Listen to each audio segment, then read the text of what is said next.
Good morning, good afternoon, and good evening. A very warm welcome to you all. My name is Mark Morley, and I'm delighted to be running another showcase webinar for the Good Governance Academy. As always, it's great to have so much interest in these events. We've had over 200 people register, which is a clear demonstration of how important digital security is, also how we're struggling to manage it. As always, please let us know where you're joining from in the chat window below, whether it's within South Africa or further afield. It's great to see where you're located. And if the weather is terrible, do let me know so I can share with you how lovely it is here in Cape Town today. Although you may tell from my eyes that the pollen count is also a tad high. While people continue to join, I'll share some tips for those not familiar with Zoom. If you can't see the control panel on your screen, press the Alt key on your keyboard. That will give you access to the chat box, the question box, and the reaction buttons. Our speakers love to see your reactions, so please do make good use of these during the event. If you have any questions, you can pop these in the question box, not the chat box, and I'll be happy to ask these during the Q&A session later on. And please do feel free to use the chat box to share your thoughts and experiences. It's always nice to hear how these topics resonate with you. You're also welcome to connect with people here, and I'll be sharing our LinkedIn details in the chat box shortly. For those who are not familiar with the Good Governance Academy, we're a non-profit organisation that was established by Professor Mervyn King back in 2019. We collaborate with universities, business schools, professional bodies and other organisations all around the world to educate and empower leadership to lead ethical and sustainable organisations. We run webinars on current topics. And if you'd like to see what we have planned, please head over to our events page, which I'll post a link to in the chat window below. I'd also encourage you to join our mailing list and follow us on LinkedIn to be kept informed of forthcoming events. In addition to the webinars, we host colloquia twice a year. These are high-profile events which have been attended by thousands of people, and the output of these is shared with over 5 million professionals through our support member network. Our next colloquium, which is number 12, will be held on the 7th of November. We also run these showcase events to promote courses which the Academy has endorsed. The endorsement program is available to any organisation and it involves a robust assessment to ensure the highest standards are maintained. The courses that we endorse are those we feel address business critical issues and provide users with current and relevant content and also that are internationally applicable. Endorsement is available for courses of all formats, online, in person and hybrid. So if you have a course you'd like to put forward, please visit our training page or drop me an email and I'll include our details below. Anyone who registers for an endorsed course through the GGA will receive our certificate of attendance, and these certificates are CPD accredited by the GGA support members. And on the topic of certification, anyone attending today is entitled to receive a certificate of attendance. So on to today's showcase and Executive Education Online. This is the third course that they've put forward for endorsement, and like the other two, forms part of their Executive Leadership series, all of which have a strong focus on governance. And like the other two, this course is also aimed at executives and sponsors and change leaders, and has been written in non-technical business language. The course, as the title suggests, focuses on security, but unlike others which jump straight into technology and frameworks, the approach here has been to take a higher level view and consider the threats you can't fix just with a firewall, namely the people element. So I'd like to hand over now to our guests, Gary and Jimmy, to introduce themselves, and then we can dive straight into the topic before looking at the course itself. So Jimmy, if I could hand over to you first for an introduction. Sure, welcome, and thanks you for inviting me to this course. So my name is Jimmy Heschl. I'm saying hello from Salzburg, Austria. I'm the global head of digital security of a company whose brand you might have heard before, so Red Bull. I'm working now here when taking care of security since almost 10 years. Before that time, I used to work as a consultant and advisor in Big Four companies, so doing financial audits and also convincing the financial auditors on the risk and impact of security of information processing at all. And during that time, I created a weird hobby and also joined ISACA board in Austria. And this weird hobby is related to a governance framework on the IT side called COVID. This is also where I met Gary, I think more than 20 years ago. And since then, we work a lot together. And it's really a big pleasure to have this webinar today with you, Gary. Thanks, Jimmy. Gary? Yeah, thanks, Jimmy. Yeah, and I was thinking, Jimmy, I think it goes back so far that I remember in the early days, you looked so young. do you remember it was a joke that in the US you weren't allowed into the bars? We made jokes for this for years, you know. So yeah, look, and Jimmy and I both share a passion for something that's always been my main interest, which is this challenge around technology in general. For people who are not technically savvy, you know, or think they're not technically savvy, and the gap between technical guys and business people. And you know, I'm the owner of, well, Executive Education Online is a new brand that we've created. The company is IT Winners, which I've been running for 20-something years now. And it's a combination, I guess, of my life story of trying to, through consulting, through actual hands-on work in the earlier days, and then running certification training courses, trying to educate people on this whole mission of business to IT connection. And then during COVID, after a lot of thinking and some personal considerations, decided to focus entirely on education, focus entirely on leaders, and try and leverage the opportunities that new technologies provide. Because now with new technologies, we can do the education in a much more slick manner than the old school PowerPoint and even LMSs. So this is a bit of a breakthrough. And so that's what we're kind of concentrating on here. And digital security being, look, and I go back also in my earlier career, I was in charge of the consulting group of what was then Europe's leading computer security company, a company called Zergo. And I was surrounded by extreme experts. It was a really challenging job for me because I was overseeing this group of people who were, you know, the only thing they did was one thing. So like a firewall expert or a crypto expert or a policy expert. But in the work that we were doing, I felt every time that the actual organizations we were helping were not really going to grasp this and do it for themselves. Anyway, I could go on for a long, long time, but that's where I'm coming from in terms of passion. So back to you, Mark. Great. Well, thanks, gentlemen. Let's dive straight in. Just a reminder, though, for anyone, if you want to ask questions, please pop them in the question box. Otherwise, you can raise your hand, and we'll stop during the event, so you can ask your questions live. So we've seen, I'm sure everyone's seen the headline bandied around a lot recently that cybercrime is expected to cost the world $10.5 trillion annually by 2025, which is a number most of us can't compute. I think this mind-boggling amount illustrates the need for us to take a different approach to security. So with the financial impact of cybersecurity growing exponentially, how can executives take a primary role in embedding security into the core of their organization's risk management strategies? If I can ask you first, Gary. So, yeah, so as Mark said, look, I mean, you might think, well, I suppose you could argue that if that's the amount of loss that's likely to happen, we're not doing this properly. It's ridiculous, actually. And you know, and besides the so-called criminal losses, there's the just plain damn stupid losses, you know, where people just do things in a silly way, or people at work who are just upset, you know, and cause a bit of harm because they're frustrated. And then on top of all of that, you've got the investments that go into this are huge. And is that investment actually paying back? I'm not sure, you know, because a lot of the investment focuses on technologies.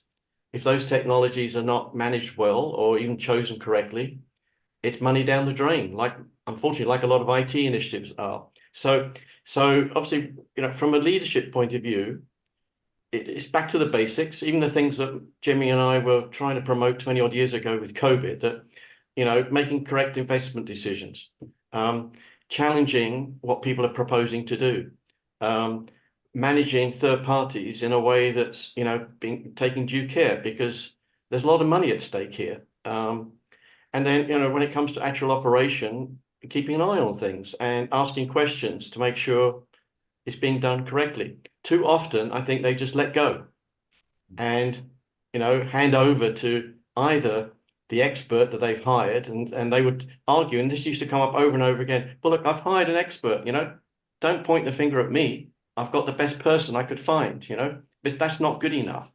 And of course, there's a lot of organizations, probably the majority of organizations, because the majority of organizations are not big, who have no one.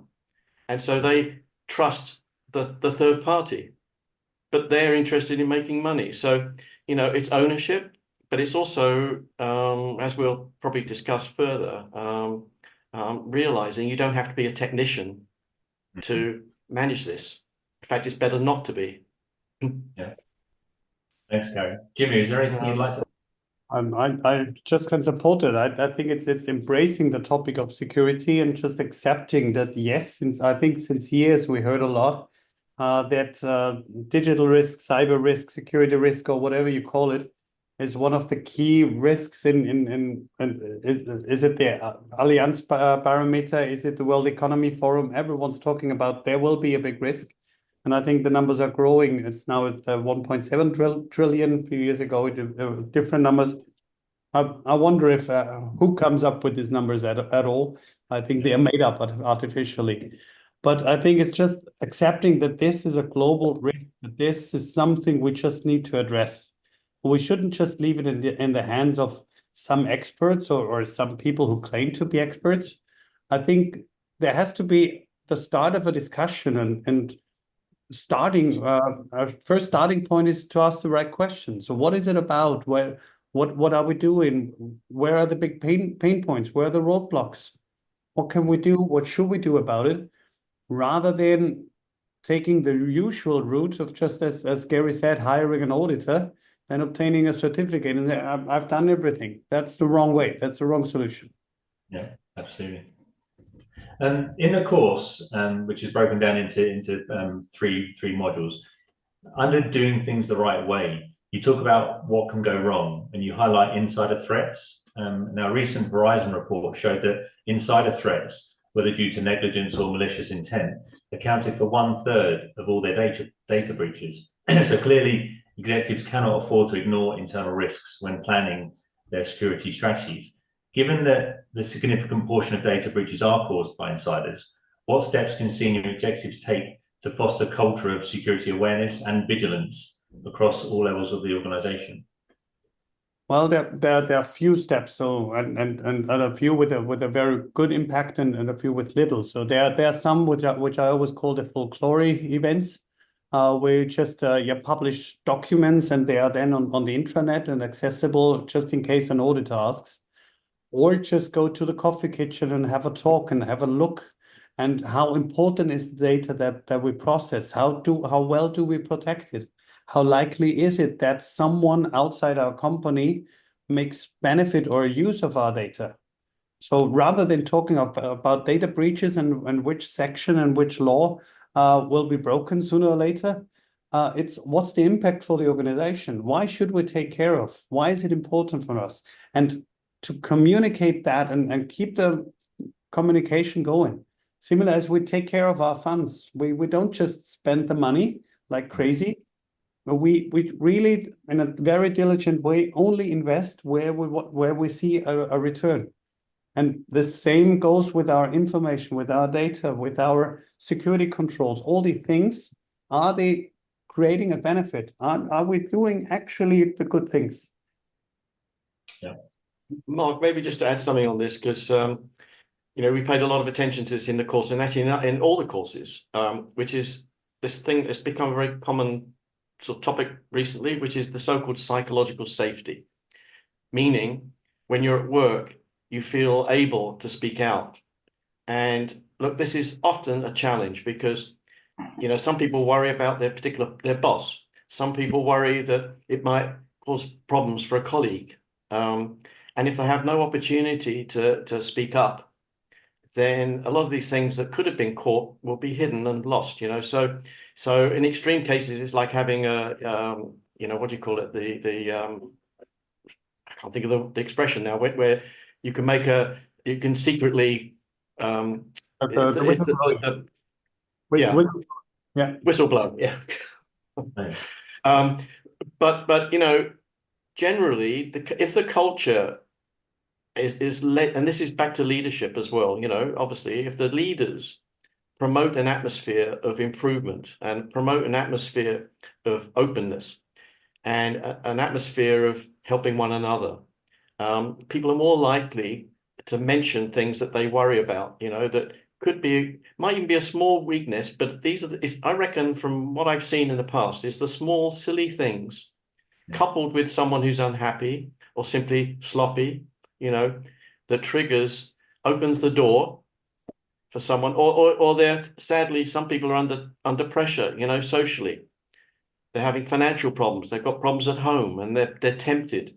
And look, Jennifer, my daughter, who's an HR manager, this is also something that comes up all the time, that the HR people should be much more aware of their people's needs, and empathetic and sympathetic. All these cultural things, play a huge part. Over the years, I've become more and more convinced that all of these cultural factors are 9/10 of our problem. And leaders are the ones who can make the big difference by supporting them, by getting their HR people to get much more aware of what's going on with the people, So it's another aspect of that. Thank you. In the section on doing things the right way, you mentioned that all third parties must be included in the management of risk. And a few years ago, there was a cyber attack that compromised multiple government agencies and corporations through a third-party vendor. Now, this incident demonstrated that even organizations with a strong internal security measure can be vulnerable through their supply chains. So with this increase in resilience on third-party vendors, which will only continue to increase, how can senior executives ensure that their entire supply chain is secure and that they have visibility over these potential security risks? I think, again, there are two options to address this. One is the more formal, compliance-driven, folklore options, to just obtain security reports and statistics which are based on just random numbers. I think the much better way is to sit together with the vendors, with the suppliers, with the business partners, and talk through the things. What is driving them? Why are they important? Why are they part of our value chain? They are not just third parties, and our connection is much stronger than just a contract. We work together as people. We work together as, hopefully, organizations with the same interest, with the same plans, and better manage this whole value chain rather than a list of security practices. And please avoid sending over questionnaires with hundreds of questions that these are randomly filled and then end up in the drawer. They don't help. They just make you compliant, not secure. And Mark, in our other courses on good governance, aligned with the new standards and business relationships, I think, people have realized that there is, in the connected world, there's no such thing as a closed enterprise. I mean, we used to talk about the extended enterprise. The reality is that the relationships are everywhere, and some are critical and some are extremely important, and that example of that big issue recently, that's a key vendor for security. And so, the language we tend to use now is partnerships, shared objectives, openness. It's also a cultural thing, of letting go and trying to persuade the vendors to behave in that way as well. I used to think the vendors needed to take the lead, but actually I've convinced myself that it's the client who has to take the lead, to insist, because vendors are tempted to, go for, especially the people who start the relationship, the ones who want to make the sale, and are more interested in closing deals than extending the relationship sometimes. And good governance from the academy is all about this. It's all about good behavior by everyone, because it will make everyone in the end better and more successful. But so, yeah. Is this better to set this up, I guess, from the start of the relationship rather than if you're Absolutely. Yes. Yeah, and I think it's interesting. We've recently been doing some research on this for the content that we've been creating, and looking for those organizations. Look, ChatGPT has sped this whole thing up. Tell me who are the best organizations that have used relationships to improve their trust and things like security, and it comes straight back. And you can see there are organizations whose whole mantra is this way inclined. And those people, those organizations, not only have saved a lot of money, they've created more trust and are probably more likely to be sustainable, But organizations who ignore this gradually lose reputational trust and actually will not be executing things well. And in the worst case, look, and I have to say, there are some organizations that are in a bad position, unfortunately, through no fault of their own. And the public sector springs to mind, who tend to be taken for a ride because, and I've been in the middle of this many times, as a consultant, where the third parties think they're dealing with people who don't know what they're doing and think that they can get away with selling all kinds of things that aren't appropriate. So the public sector needs help. And the consultants need to be very, a little bit more attuned to this, I think, and helping to protect some of that interest. Yeah. But yeah. In the section on governance, which we've just been talking about, but specifically there's a section that says this is what you'll need, and you talk about taking ownership, not only in setting the tone, but in terms of risk management, protection of reputation, which you discussed, and legal obligations. There's a growing trend in corporate governance, which is the focus on CEO and C-suite accountability in the event of major security failures. And just as an example, there's a massive breach at Equifax recently, and both the CEO and CSO resigned due to their mishandling of consumer data. Just wondering, what is the best way for the C-suite to safeguard themselves against these failures? Do you want me to? Sure, Let me do something else because look, and I use an analogy every time this comes up. And it was told to me way back by, I can't remember who, but it's taking ownership doesn't mean knowing what to do exactly or doing everything for yourself, but making sure when something isn't right, it gets dealt with, and you pay attention. It actually was Mervyn King, I think. I was actually sitting in an airport lounge in Johannesburg a long time ago when I first met him, and we were chatting about this. And he said, it's due care, it's diligence. And the analogy is, a parent and a child who feels sick.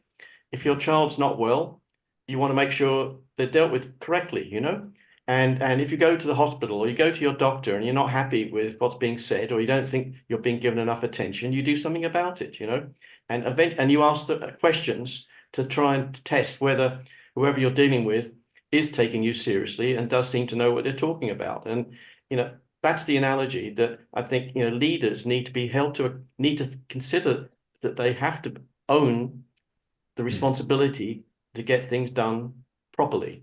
Yeah. And that doesn't mean being technically expert. It doesn't mean being the person who has to do the work, It's just overseeing and directing things in the best possible manner for the sort of health and well-being of their company or organization. It's when they let go. It's too often, as we said at the beginning, too often leaders with technology topics let go and delegate. And that's giving up responsibility. Exactly. It's just assigning to or people or some technical people, and especially in the case of a ransomware attack of a bigger security issue. I think it's very important to have trust in, taking this analogy of the hospital, into the doctors and all those things, but be there, take the overall accountability, make decision as needed. Sometimes that's hard decisions, but let the experts work. So I think that there's this saying in governance: so nose is in, but fingers out. I think especially in times of a crisis, that's very important. Mm. Okay, we talk about ransomware then. According to a recent report from the World Economic Forum, the ransomware attacks surged by something like 150% during the COVID pandemic, with attackers increasingly targeting high-value executives and holding entire business operations hostage. So as attacks target executives and critical business functions, what measures should senior leadership take to ensure that they're personally involved in building a resilient security strategy? Well, I think that it's always the combination of the prevention, detection, and response whenever it comes to, I think, any risk. In the prevention, there are a lot of things to do, like backups and secure controls and all the things. They just have to be there, and they just need to be matured. I think this industry or this practice that's now 40, 50 years old, that's mature enough to just be adopted in the organization. Still, you can't ensure that you can prevent everything. So you need to be prepared that you detect and properly react. And I think from the reacting, from rebuilding systems, reinstalling everything, to get the organization up and running, I think it's also very important to keep in mind that resilience within the organizations without technology, without all the automation, just needs to be considered and trained and tested from time to time. So again, going back to this hospital, what if all lights go off in this very hospital where your kid is treated currently? And yeah, I think you hope that there are some experts who can then do some work, not just run around like the headless chicken. They do their job, even if some of the facilities and the infrastructure is not there. And same goes with automation and digitalization. Of course, your online shops should be more available than maybe other environments, because there is no plan B for those. Right. Gary, would you like to add to that? Not really. The only thing is, and we don't really cover this much in the training, is I just wondered, I don't know, Jimmy, if you know the answer to this, and it's to do with sort of vulnerability side of security, which is making yourself being an organization that people would like to target. You know, so before any consideration of prevention and detection and so forth, it's making yourself open for this kind of an attack, because either you're not a very popular company, or people have made some sort of, you know what I'm saying? Is that part of this? Yes, but I'm kind of doubting that attackers attack organizations, attackers attack technology, and if they find a way in, then they see who is that target and how much can I earn from that. So they are scanning the web for vulnerabilities, for technical vulnerabilities, and if they see an open door, like in real life, if you see an open door, you go in and then you see, okay, I can steal gold, money, or whatever. And if there's nothing, you just go out again. Yeah, But you don't attack just the golden palaces. True. With the growing enforcement of regulations like the EU's General Data Protection Regulation, GDPR, and increasing fines for non-compliance, senior leaders are being held accountable for the protection of customer data. So with regulators increasingly targeting organizations' leadership in the wake of security failures, how can executives ensure they're not only compliant, but kind of leading the charge in protecting sensitive data? Mm-hmm. In a perfect world, the law should be your least problem. So protecting consumer data, protecting personal data, I think that's a duty of an organization at all. Only if it's enforced by law and then someone comes after you, should not play the trigger if you are a responsible businessman. So that's first of all. And I think all these laws, GDPR and all the things they make sense. They are there to protect the people. It's not there to make the life complicated. And I think the least priority is to get hold of the regular or a random representative of an organization. But I think as every law, that's intended to go after those who don't behave properly and duly. And I think that's fine and okay, because if an organization just collects personal data and then sells them, maybe in a tax-free environment, that's the kind of people that law enforcement should go after. I think that's fine. That's okay. Yeah, look, I think there's a couple of things here, Jimmy, that have exploded in recent years, which is, so absolutely right that, and I think most leaders hopefully would recognize that it makes business sense to protect data, I mean, company data, personal data in general, because even one incident could wreck the reputation for a long, long time. The temptation has been now with big data and mass handling of big masses of information to get competitive advantage through the intelligence of that data, and so it's a big temptation, and it can go wrong. And one of the things we emphasize in the course, and in fact in all the courses, is sort of breaking down the silos between the different aspects of an organization. So too often you get the risk guys in a corner, you get the IT guys in a big corner, sometimes even far away, deliberately. You get the compliance people in a corner, you get the legal people in a corner, and so when it comes to information, it's everyone's. I just think, you know, we've got to get into this habit of leaders ensuring that they bring together all the elements that are needed and have a conversation together to get a sensible answer. If you don't have and going back to smaller companies, if you don't have all those people, and it's interesting, I'm presenting next month at a conference in Zambia, and it's a corporate governance conference, and most of the people who go there, because of the organization that's running it, are so-called company secretary types.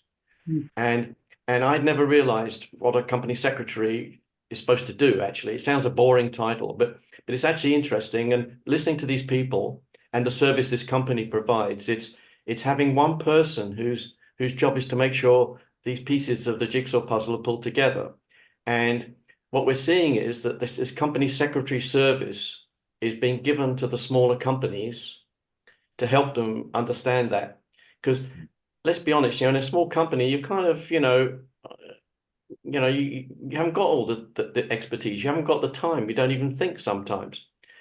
And so I think sometimes these things slip through the net, and mistakes get made about taking due care, and then do the things that Jimmy is saying, you know.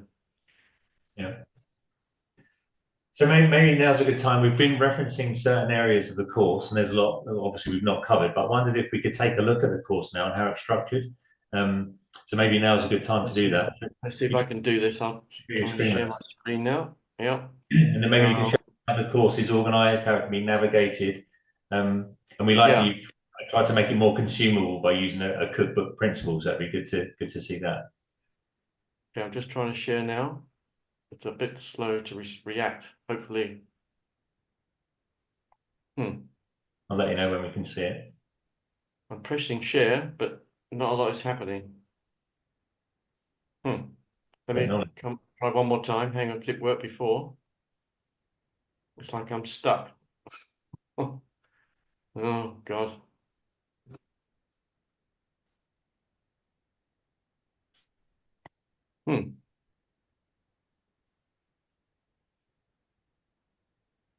I don't know what's going on here, Mark. Can you force me out of sharing somehow, or how? I just can't get out of it. And maybe she can. Oh, here we go. Right, I'm out of it now. Let's try one more time. Sorry, guys. This is technology again. If not, we can always come back to it later. Right, I think that should now work. There we go. Cool. You see that okay? Yes. Yeah, so as I said at the beginning, I spent, over probably 18 months looking into, first of all, the technologies available to improve the interface for learners and the whole approach to presenting information in an online class. And we homed in on what we now are doing, which is using what are called interactive ebooks. So it's not PowerPoint, it's not an LMS. It has and it's not lots of information. So the conclusion was that what we need is stuff that's digestible and somehow stimulating. And I can tell you, having to present classes in the past with like 300 PowerPoint slides that you somehow cram into 2 days as a trainer, very frustrating and really challenging and exhausting, And even on those slides, having complex diagrams and then associated with it a textbook maybe of 200 pages that you're supposed to read and learn. So the idea here is everything is visual, very, very few bits of text. Every page, I've turned off the audio, hopefully, yes, not running. So the audio is not coming through, but when I turn page, and this is the beginning of the first section, which is doing the right things. And by the way, so the classes are all organized into 4 sections based on something that came out of the COVID experience, which is that governance really means doing it right and doing the right things, then doing them the right way, as Mark touched on, getting them done well, and then finally making sure the benefit of what you're trying to do has been realized. And so that's the way we've structured the classes. They're in 4 sections. This is the first one. And then if I click on next, it just flips to the next page. And if the sound was on, an audio would play, a short audio just explaining that page. And then it's a combination of videos, which Jimmy has done, and sometimes just an image. If I go to move forward like this, just to try and get the point across. And what we decided to do was avoid anything technical, not even words like project management. The number of times I've sat in a class trying to teach people, and then you get an argument, you know, the difference between project management and program management. I mean, does it matter really if we need to understand the basic principles, especially at the leadership level? So each page has an audio, which is at the bottom here, which runs automatically, and will be a combination of images, occasionally some text if we think it needs a little bit more careful explanation. It's organized according to what we call cookbook style. So each topic, which this one is security strategy, consists of, I go back to the beginning of this, it starts with, you can see on the left here, actually, the index of the content. It starts with here's how, which is simply, you know, this is like the recipe, the things that the most important fundamental steps that ought to be taken if you're a leader to drive the security strategy properly. What you need, which a bit like the ingredients of a recipe, but in this case, it might be some information, or it might be a culture. It might be something that would facilitate that process happening well. And then the cook's tips are, we call it what can go wrong. So it's the things that typically happen that shouldn't be happening. So it's like a red flag. And that's how it works. And then we go through each, if it's the doing the right things, if it's doing the right things, it's made up of 3 topics, which is having the strategy done well, having the governance that you need, and having the awareness that people know that what the strategy really is. I mean, a strategy is another word that gets overplayed. I mean, at the end of the day, it's what what our objectives are, how we see our future direction crystallized in something that should be easy to follow, not difficult to understand. And with security, people should know, as Jimmy would emphasize over and again, this is what the organization feels we need to focus upon. And we can't do everything. So it's the prioritization and the things that we want to tackle in the foreseeable future. So that's how it's laid out. The only other thing maybe to mention is that at the beginning, what we've done is highlight certain, so the course I've tried to move away from some of the traditional, it's an argument, I know, but traditional language around education that educational guys thrive on, but none of the rest of us. It reminds me, Jimmy, of the days when we were both doing audit work, that we had our own language, you know, general controls and all these silly words, just to give ourselves a little bit of importance and actually perhaps to even stop people even knowing what we were doing.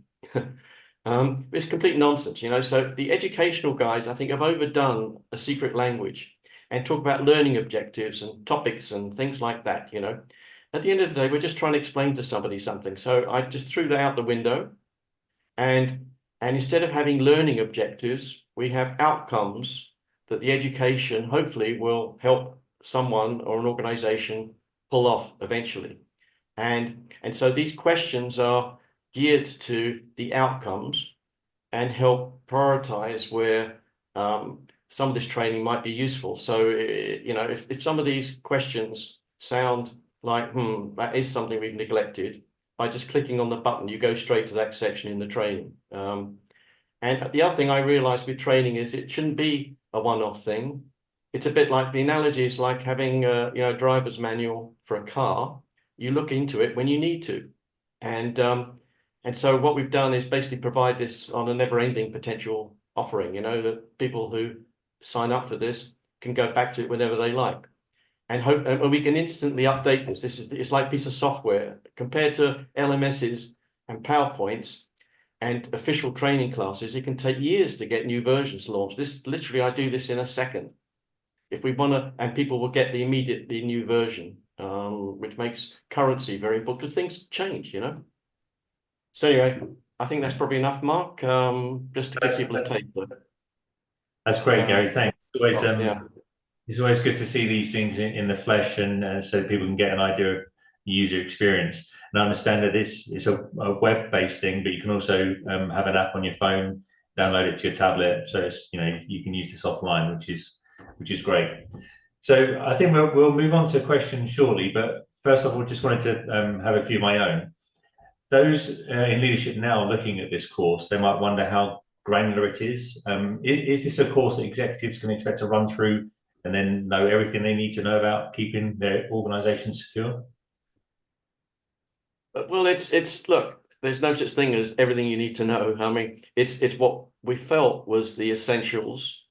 It's the 80-20 rule, that if you understand and apply this, you've probably reduced down to 20% the chances of things going wrong, because all the fundamentals would have been applied. And as we keep arguing, it's not rocket science, actually. A lot of this ought to be familiar territory for people who are reasonably experienced leaders, especially business-oriented people. And it's not something that they might have to create from scratch. It's almost like applying what they would normally do in the business on some normal business activity to something that's been called technology, and somehow they thought, well, maybe that's different. It's not. Yeah. So the content is limited to about 80 odd pages. It would normally take, if you went through the whole thing in one go, probably about 8 hours. But we don't think that's necessarily the way people should learn anyway. And it's something that they can look at from time to time, as I said before. But we think this is the essential basics. And oddly, no one else seems to have done this. It's the thing that drives me nuts. I can't understand it. And it's like, Jimmy, when we went back, the old COVID days, it's like, come on. Unfortunately, the COVID framework ended up still having a bit of a connotation of being something for the auditors. It was never, because it comes from an organization of those people, it's for me, it's just frustrating. I just would love people to grasp these things, because I reckon for a minimum amount of effort and cost, going back to the money that's being wasted, it's like a no-brainer. I mean, crumbs, this could save a lot of money for people. Definitely. I think it's as well as being an advantage. Yeah. I think it's really touching the key points and the key cornerstones. Not going too much into detail, because I think that's one of the good things of the security industry. We get lost in details every time we start. So I think that's why it's a very beneficial industry. But from a company steering perspective, from a governance perspective, it doesn't make sense to go into any detail. Yeah. But I think having the key topics and the key things you just feel, I think that's all included and that's all there. Like the kid in the hospital, if it smells strange, then you would take action. And it probably is strange, yeah. Or if there's a strange sound, you would take action. If there's no light, you would take action. If everything goes well, it's fine. You don't have to be the biggest expert in hygiene in the hospital. You don't have to be the biggest expert in cyber hygiene in your company. And Mark, maybe just to mention something that we added in recently, and it was actually Carolyn who kind of gave me the idea of this without realizing it, I think. So we created a 20-minute audio summary of the entire thing. And then I used ChatGPT to help me find case study examples of people who've done each of these elements well. And so the audio talks about, and it's a conversation between two people, obviously fictitiously, using AI tools again, that discuss the content of the course, using the actual course content, and then referencing in the dialogue.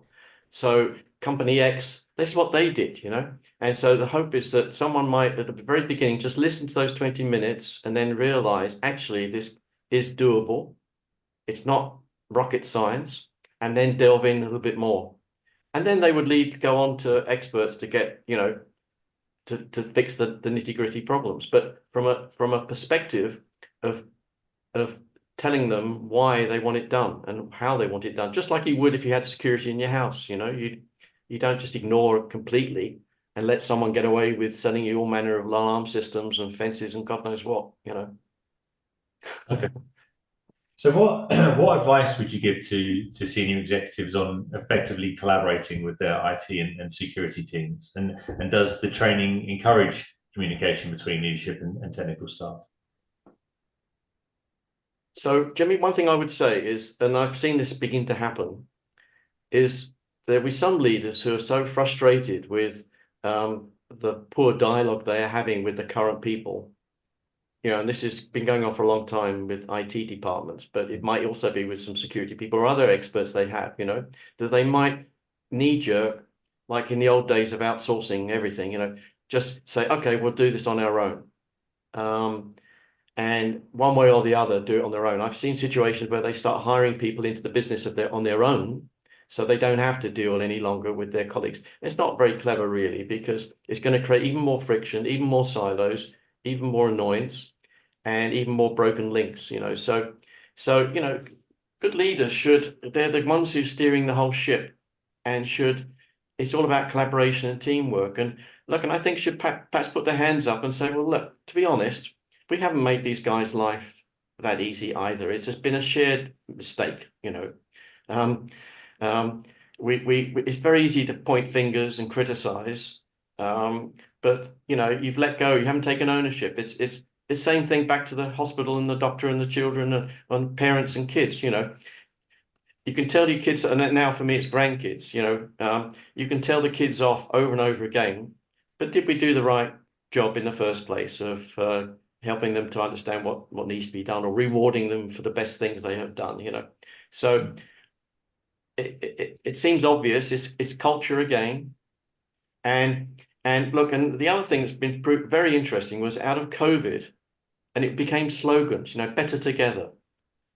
The whole COVID thing, if there was one nice part to COVID, it was that there was this feeling of working together took off. And one of the other things I discussed, and Jimmy, going back to audit days, you know, when I was doing audit work all those years ago, we decided that finding was a forbidden word, you know, it's opportunity. And so trying to stop criticizing, trying to stop pointing, you know, talk about the past badly is just talk about the future positively. That kind of we emphasize this quite a bit in the training. Yes, fully agree. And then there's also this common practice of just security experts submit a quarterly or annual report on the state of security, and then the feedback they receive is zero. I think it's not just something for the draw; it's something to start a discussion, and not just read through the reports. It's to really encourage the people to bring some lights into these topics, and clearly say what are the priorities. Give feedback to, okay, I want to make our company more resilient. I can accept maybe breach of X, Y, or Z. This can happen. This might happen. We will have a plan B for X, Y, or Z. So to start a conversation, to give everyone the confidence that yes, security is important. It's maybe not the top priority of the organization, but it's considered as important, and also give back the trust that let's continue on a path that's a successful one, and work together with the security experts. And I think that's the best the leaders can do.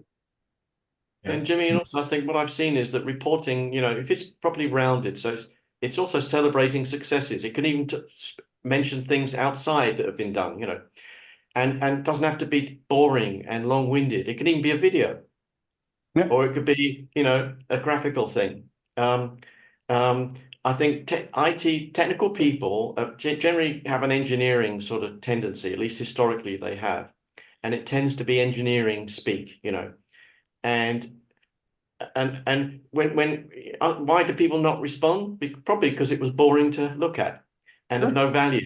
I mean, years and years people have talked about this crazy IT departmental reports, you know, that come out with all these graphics and percentages, and you know, it's not the way. And I think again, there's a new wave, you know, towards communicating differently. The whole Twitter thing taught us how to say 50 words in 5, you know. So I think, you know, communication is another big cultural aspect, and we emphasize that over and over again also in these classes that it's not a class, in these learnings. It's again something the leaders can promote and encourage and say, this is what we want. We don't want any more stiff reports. Forget it, you know.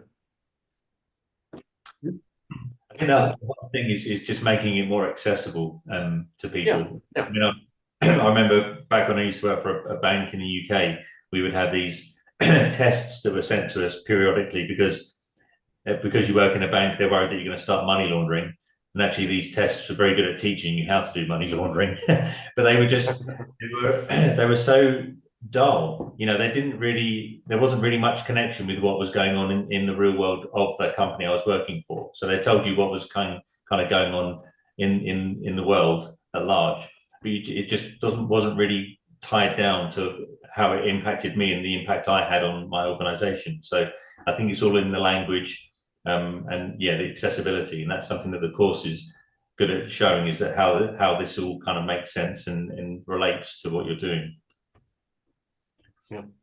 I'll go over to some questions now. There's some in the comments and some in the question box, but there's one here from Abigail. She said that Gary made a comment about company secretaries and the role they play in safeguarding the documentation of other companies, which she didn't quite understand that assertion. So is that not a good thing to do? She's asking. So look, first of all, I can't claim to understand fully the role of company secretaries. It's just something I had never really even thought about, But so at this event I went to, and there's another one coming up that I'm going to go to, the discussion was that there needs to be someone attached to the board who is kind of responsible for protecting the interests of the company and making sure that the board do the right thing. So they're almost like a backup. And for organizations that don't have all the expertise, that they provide the expertise. So remind people of things that must be done. And so it depends on the quality of the company secretary person or the service. But what I found really interesting, and these guys were very sharp, and using stories from elsewhere to not so much frighten the board members, but to wake them up, to say, guys, you've got to take this thing seriously, because otherwise you're going to fall into the trap of other people. It's not, and oftentimes they found that, especially in smaller organizations, that the board members didn't have the experience. They were people who'd never been on a board before, or just got in that position because they were the founders of the company. In bigger companies, it's a different story. So this was, I guess, mostly looking at smaller companies, because they were the people who were attending. But that's what triggered my thinking here. It's something I'm going to look into more. So I'm in Zambia next month for another one of these events, and I'm going to try and find out some more, because it might even be something we could think about educating. So I hope that helps a little bit. Yeah. And Jimmy, just going on from that, so looking at kind of functions managing their own security, do you have any comments on that, on how things can be centralized versus everyone looking after their own piece of the pie, the puzzle? Yeah, I think that there's no silver bullet for that organization. So for some organizations, it might be fine if it's located in internal audit. Some might find it in some compliance functions, some near a company secretary. It depends on the jurisdiction and the company culture. For our organization, it perfectly makes sense to have the security function as part of the IT function, because everything which is done with IT is done by this very organization. And we also work and live with a lot of trust. And we don't need this 4 eyes principle with internal audit and compliance and all these things. We just don't need that. That's just not part of our corporate culture, which for me perfectly makes sense. But if I compare us to a bank, there it perfectly makes sense to not combine that. So it depends on the culture of the organization where to put it. But I think always having the open doors for these experts is important. I mean, I guess having a function that reports to a specific area, it just makes it a prime target to become a silo. And so these guys are just left to deal with everything, that's related to that. Yeah, it's a pro and con. So it's not just giving assurance to a supervisory board or to a board of directors. It's also motivating colleagues in IT or more technical functions to adopt good practices and make the world and the quality of the whole services a little bit better. Right. And if you place it here, it's bad for the other one and vice versa. So it has to be fitting to the corporate culture, as mentioned. Okay. I've seen a comment here about how people fear security, and it'd be good to make it more kind of positive and proactive. And we were speaking earlier about Red Bull racing. You know, the cars, the better the brakes they have, the faster they can go. So how is it? How can we kind of change the perception of security to be one of something as an enabler? You know, if you've got your eyes on this, we can go further and faster. With this enabling a better break, I can live with this metaphor, but business enablement through security, I don't believe in that. I think that's a made-up thing from security industry. So if you build firewalls, then you live from it. Then you create a business. If you're a bank, this certain level of trust that comes with technical security measures, I don't believe in that. I don't think this can be found somewhere in your books. That's inappropriate, I'd say. Okay. I'm just looking down here at further comments. There's a question here.